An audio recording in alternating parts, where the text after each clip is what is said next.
Hi friends, నేను మీ Lakshmi. Today our topic Allasani Peddana రాసిన పద్యం. ఇందులో ప్రవరుడు అనే బ్రాహ్మణుడు ఒక గ్రామంలో ఉండేవాడు.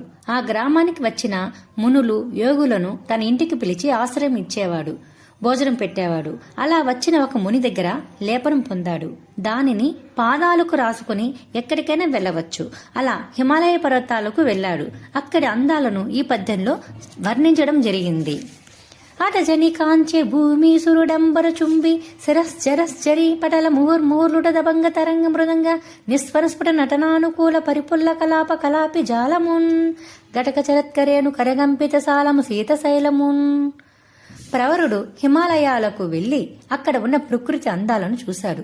అక్కడ ఆకాశాన్ని తాకుతున్న పర్వతాలను, ఆ పర్వత కొనల నుండి ప్రవహిస్తూ ఉన్న సెలయేలను, మాటి మాటికి దొరుకుతున్న సెలయేళ్ల కెరటాల మధ్యల ధ్వనులను, ఆ ధ్వనికి అనుగుణంగా పించం విప్పి నెమ్మలు ఆడుతున్న అందమైన నాట్యమును, ఆ పర్వతాల మధ్య ఉన్న ఆడ ఏనుగులచే కదల్చబడిన చెట్లు గల ప్రదేశములను చూశాడు.